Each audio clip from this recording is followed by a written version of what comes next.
I think when you look at our lives, every day we get up, we feed the body, we go to work, or we rest,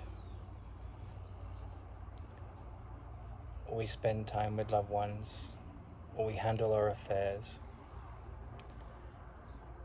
And there's a certain faction of mankind that's very focused on the outside world, external achievement. And I just walked to the main road, which is a little walk away, to take some trash out. And as I was coming back, there was a hawk on the telegraph pole, and the air here is just divine. It's in the foothills of the Andes Mountains all around, and the hawk was cawing, making its noises. You can hear it in the background sometimes now. And I fed the dog, and I fed the baby chickens. And I was thinking, this cycle of life, in the context of my early education, which was about understanding the nature of nature, the nature of evolution. What is behind cancer? We seem to believe that the universe started with a big bang and that it's expanding. Will it contract one day? Will there be other big bangs? So all of these questions are at the level of physics and biology and science and medicine.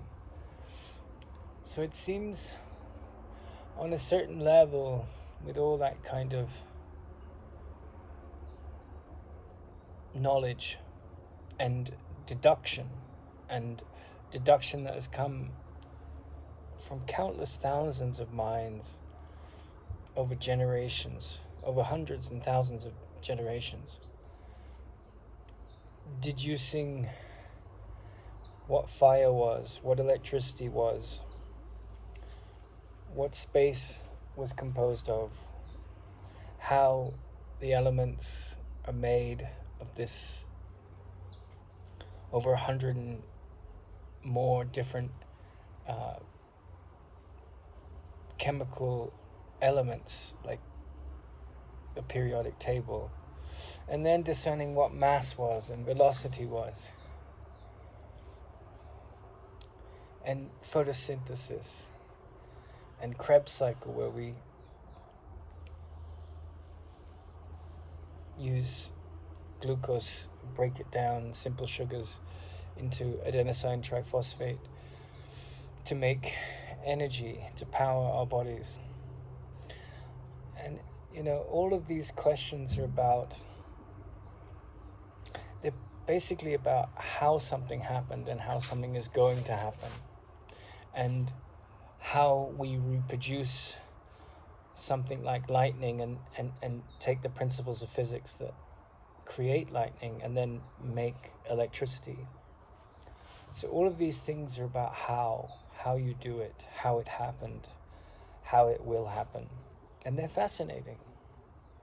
And then we come to cancer or any disease. And of course, like at the level of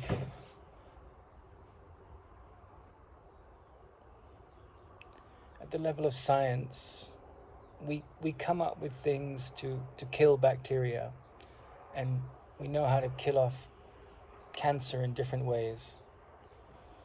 And then all of that employs the rational mind, and as Einstein said, it also involves a certain element of imagination and thinking outside the box, which isn't necessarily rational until it becomes rational in terms of that's how we understand, like until Einstein came along. The anomalies in Pluto's movement were thought to be a mistake, and then he said, no, it's not a mistake. There's something that Newton was missing out on, and so he came out with, the theory of general relativity, and then in special cases when things move very fast, the theory of special relativity. So all of those things have contributed to the world we live in. Those kind of breakthroughs have led to the internet and cell phones, and everything seems to get faster and more efficient. 2 or 3 years ago, I worked on getting some designs for some monkeys, and today I spent a day just working on artificial intelligence for the first time using ChatGPT. And it's just incredible what our technology can do. What took weeks then, I can manifest in a few seconds.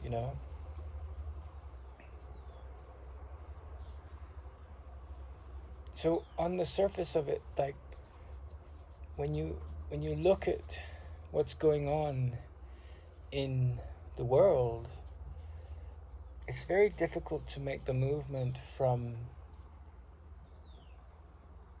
an understanding of the physical world to seeing that physical world through spiritual eyes. And what does spiritual eyes mean? That's such a profound question. I mean, in that question is a whole lifetime worthy of meaning, But I had reached out to an old school friend the other day, and he's very successful. And the first thing he said to me, I said, how are you doing? Because I knew he'd made a lot of money and he was successful. But I was just curious what would speak in him. And the first thing he said is, I'm doing really well, unlike a lot of people who were total losers that I went to school with.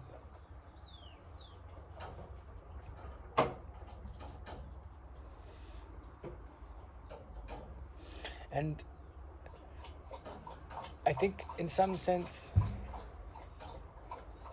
it's very easy to live in the world and have no connection with real meaning. And, as I was listening to the hawk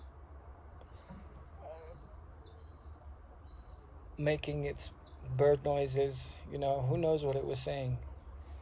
Maybe it was saying, where's my mate? Or, God, I'm hungry,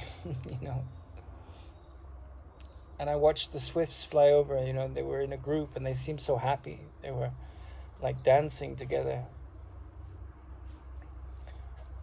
I thought, as I often do, because it's such an extraordinary story, of Lakshmi, the cow in Tirunamalai in India.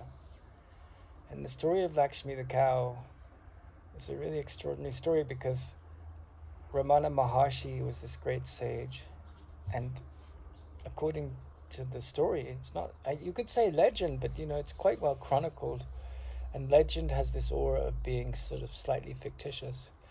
But when Ramana was a young man, he was born in the 19th century and he died in the mid-20th century.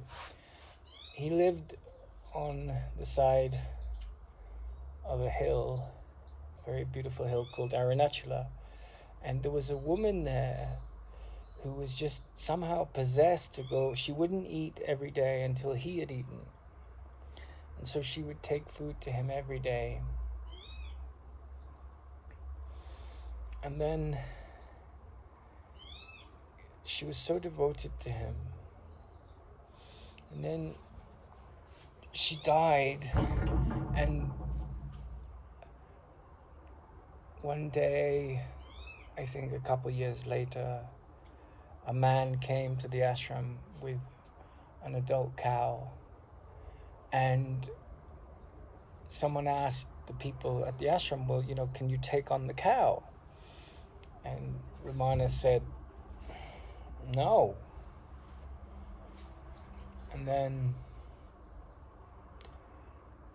somehow a series of events happened where the cow came to stay, and someone said they'd take care of it, and the cow got out of hand and needed a lot of attention, and the person that had committed didn't fully keep up with it. And then someone offered to take the cow into the town, and somehow the cow got pregnant, and she had a calf called Lakshmi. And then somehow the cow with Lakshmi came back, and there was this extraordinary love between Ramana and Lakshmi. And he said it was the reincarnated soul of this lady that had been so devoted to him, that had fed him every day while she was alive and wouldn't eat until he had eaten. And according to him, she became enlightened. The cow became enlightened. And he was very devoted to her. And I was thinking about this because whether you believe in reincarnation or not, the dogs, the chickens, the hawk, they're all driven by appetite, by hunger, by sexual appetite, to pass on the genes to the next generation. And they all go through being born as a puppy or a chick, and then or a baby, and then eating and eating and eating and eating and sleeping and sleeping and sleeping and sleeping and growing up, and then having their own babies or not, and then getting older and dying. And that's kind of the story. And often you see these birds like the swifts that are just full of joy. And then I was walking along the other day to the corner shop, and there was a dove, and she had been hit and she was dead on the road. So it's very interesting that you go from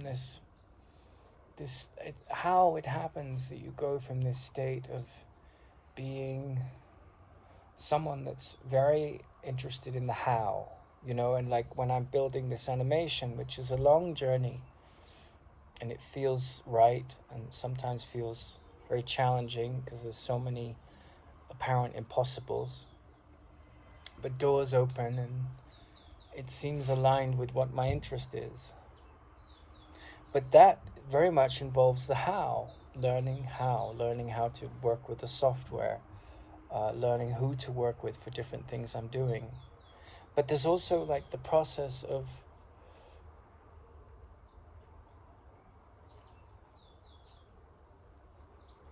how and why I look at my life, and how and why I look at the mind.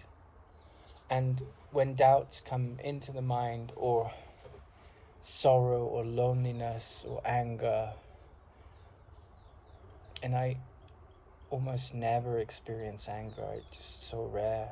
I experienced anger in a way that I think was like really the ending of that. The way it happened, it was just, I was on a psychotherapy degree, and it was just like all these projections onto me. And there are people that teach by trying to trigger, and say, well, if peace is all you want to see, why are you allowing your triggers power? And I think that's a little bit childish. But however you come about trying to end your triggers is your business. It's not for me to judge. And what's critical is that you find peace. But to make this shift from living in the world with this preoccupation on status, fame, wealth, being liked, being popular, being away from people because you don't want to handle them, whatever your particular inclination is. Outside of all of that movement, there's a sort of movement to a spiritual life that happens. And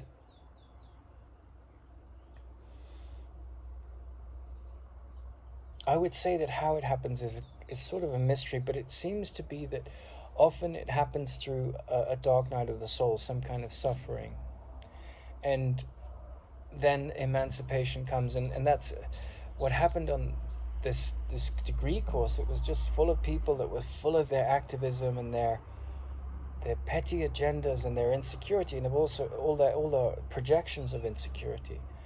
And I'd spent so much of my life sort of looking at it, and when I didn't fall for the traps they tried to lure me in, they got very vicious and they attacked me, and I had to leave. And of course I wasn't going to attack, but they were very much invested in their upset, like in this enlightened compassion which says, I see the light in you, I don't invest in your or illusions about self-pity and so forth, which is narcissistic compassion. But sometimes people really need that kind of compassion when they say, I feel your pain, and you feel touched and heard and connected with. But it was just so far away. It was an upside down kind of psychotherapy. It was very much an egotistical psychotherapy that they were teaching, and it was pandering to a very superficial understanding of the mind. And so someone that's devoted themselves to something very deep would be very challenging in that environment, which was what happened for me. I got extremely challenged, and I witnessed how the anger came up, and it didn't act in a way like I want to hurt you, but it was like this. It was this kind of self-righteous anger because I was abused. And then you start to look into the meaning of forgiveness, because it's a very challenging thing to have an experience like that, or if you're raped, or any times you have your sovereignty taken away from you. Years ago, there was a mechanic in America who stole a car that I owned, and it was all the money I had been put into it, and he just stole it, and there was nothing I could do about it because he played with the paperwork.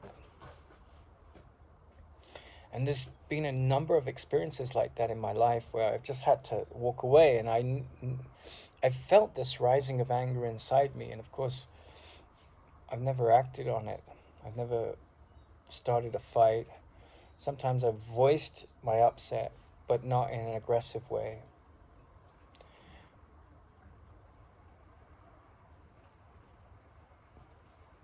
So how does one make the move from being so caught up in the materialistic story of how to trusting that life is unfolding perfectly, and we're not here to really understand the hows and wherefores of the physical universe as much as to master the mind and to realize that the mind created the physical universe. I think the story of Lakshmi helps, because here's this woman that's so devoted to a mind that's liberated, and that's all she wants. And I think it's easy to see the story in a certain way where you feel like she's a sinner, or she's like someone who's lacking virtue or something like that, when then God witnesses that she's really got a full heart, and he allows her to have this experience of enlightenment. I think it's very easy to misconceive that that's how it works, but really the way it is that we think that our limitations and our delusions and our fears are real, and we think that our insecurity is real. And then someone like Ramana Maharshi comes along, and he wakes up from that illusion, and then everyone around him wants the nectar of his bliss. They want to be granted a guru that gets them through, but maybe he's had teachers in the course of his journey, but ultimately he says, well, ask, who am I? And So this woman had so much devotion, but what did she have devotion to? Yes, to a man who was selfless, and he didn't try to be selfless, he just was. There was no effort in it. But really, he was a mirror for what she was looking to find in herself. And I reference her because whether it's the cow and her appetite for food, or it's the hawk, or the dog, or the chicken, or you or I, you know, whether it's a sexual appetite or an appetite for affection, or an appetite for connection, or an appetite for food, you know, these things drive the physical body. But the appetite to see the universe as an illusion that we've made to wake up from, that's the one appetite that can liberate us from all our pain. And, you know, it is kind of a marvelous thing that we have things like Ramana and Maharshi's teachings, that we have all these people devoted to his teachings, that we have Jiddu Krishnamurti, that we have the Yoga Sutras, that we have the Course in Miracles, because they're all like, you know, the story of the elephant that comes to the city of the blind, and then the blind people come out and they break up into 3 groups and they feel different parts of the elephant, and they have different theories about what this strange creature is that's at the gates of their city.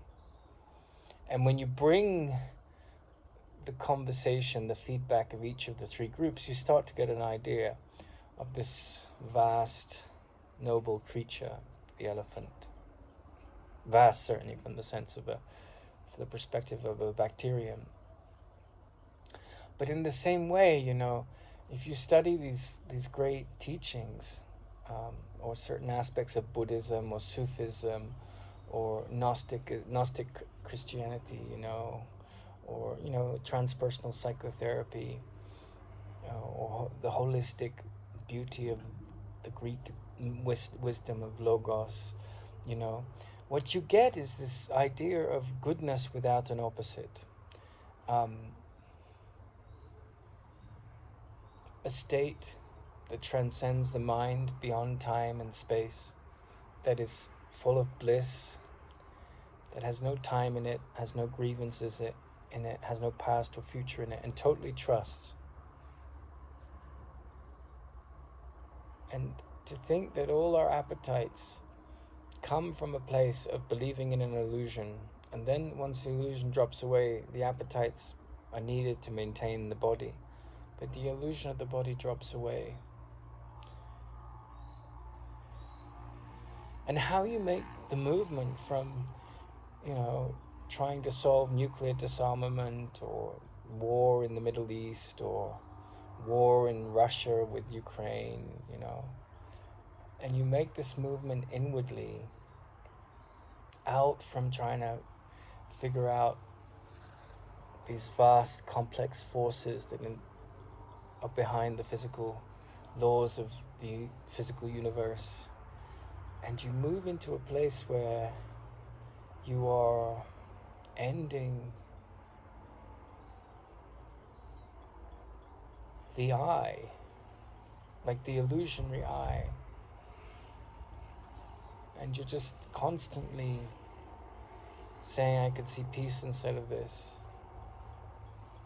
You're moving into a very calm, forgiving space where love is the gospel of your movement, and trust is the barometer of your listening. You know, how much you trust is in what's unfolding without the neurotic mind coming in, and if it does, you just watch it and it drops away. These are things that, like, they happen almost in spite of yourself, but they do happen.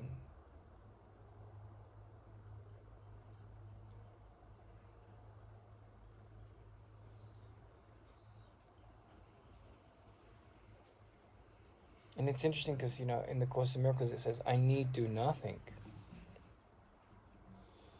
And of course I get up in the morning and I cook and I take phone calls and I work with colleagues and I wash my clothes and I take showers and I clean the dishes, and we do a lot during the course of a day.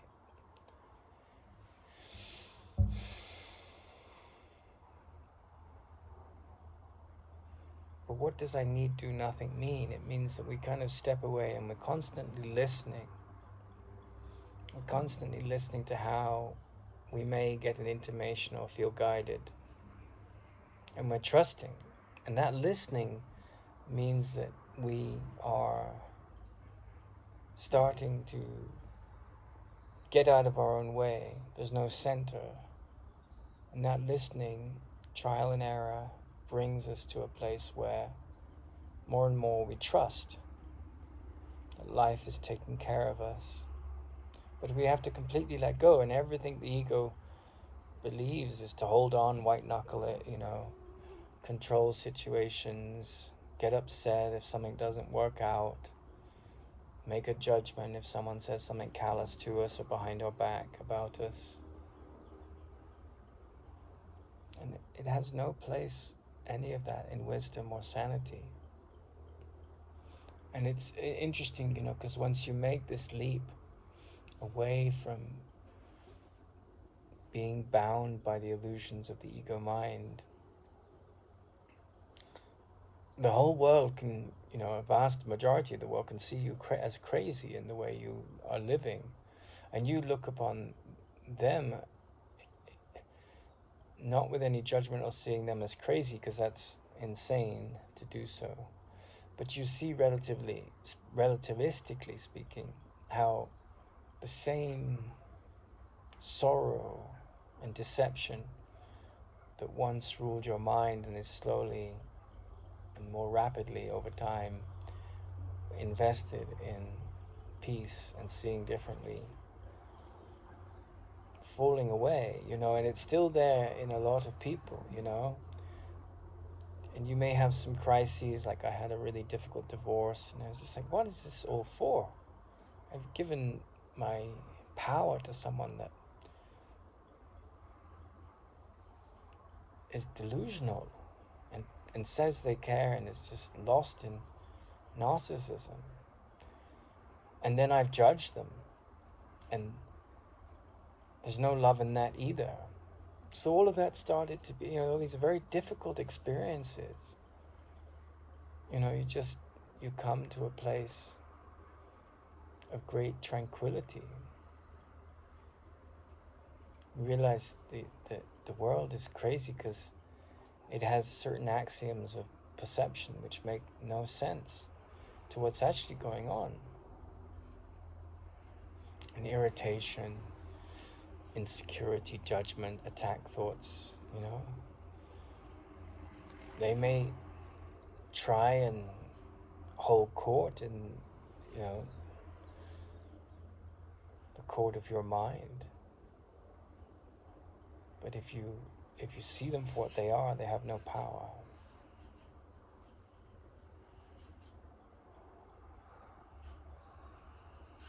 And it was funny because I was back in the UK after many years away recently, and I met someone who was a scientist that I'd known as a young man.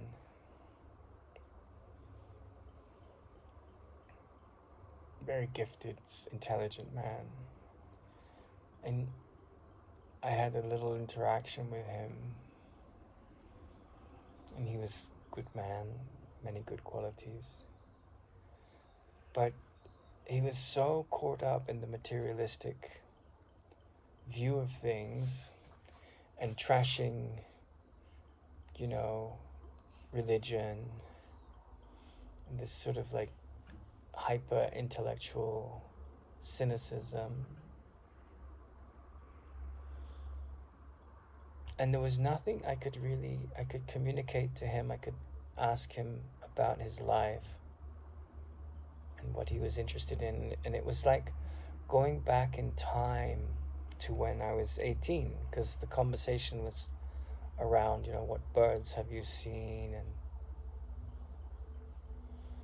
that's his interest, is bird watching, which was my interest then.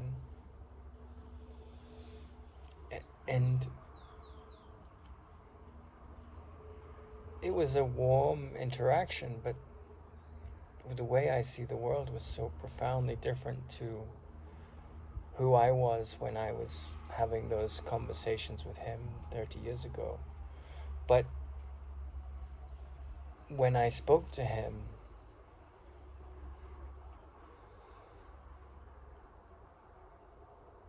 nothing changed at the level of the dialogue, because I knew where his mind was. It was clear when he spoke.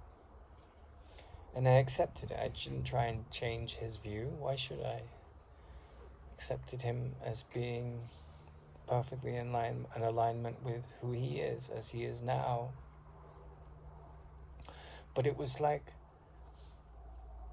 the way I see the universe, cancer.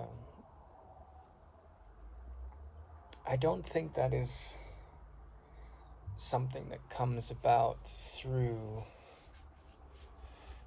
some strange mystery in the body that we'll one day cure.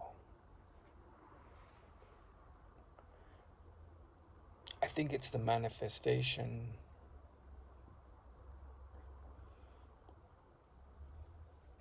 of our attack and defense thoughts, wrapped up in the illusion that we're a body.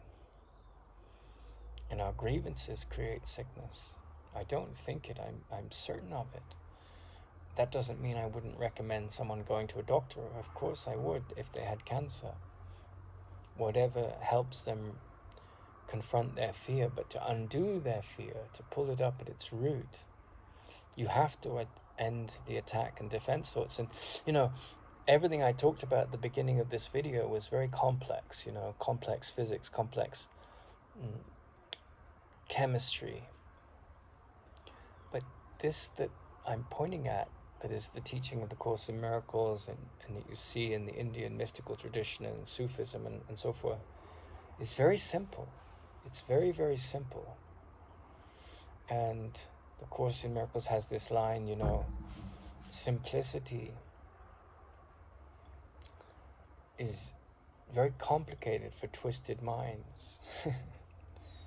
And my teacher used to say, educated ignorance is one of the greatest traps to enlightenment, because we think we know, and the mind is full of its noise of knowing, and so it can't learn what's actually unfolding.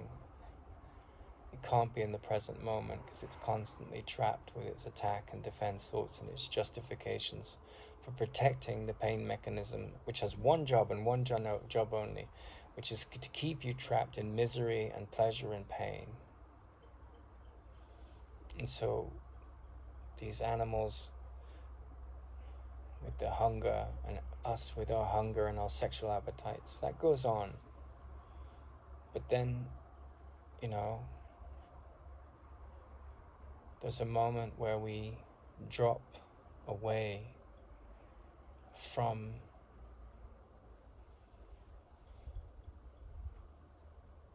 all of that. And then a very peaceful spiritual life becomes our priority. Whatever our situation, that becomes our priority. Being self-reliant, being caring, being considerate, treating others as we would wish to be treated, accepting people where they are, seeing what lies beyond their projected pain and misery, not preaching, not trying to fix them, accepting them wherever they believe themselves to be, and just turning inward, accepting that our nature is joy,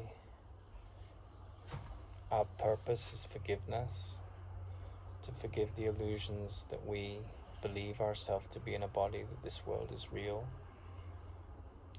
We give our relationships up to the idea, at least, of a higher power, and we try and embrace it as a real living thing in the way we conduct ourselves.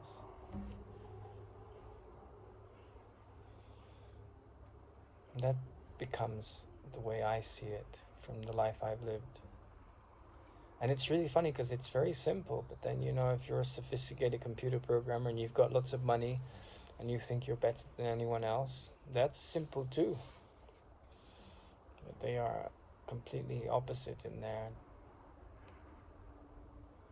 consequences.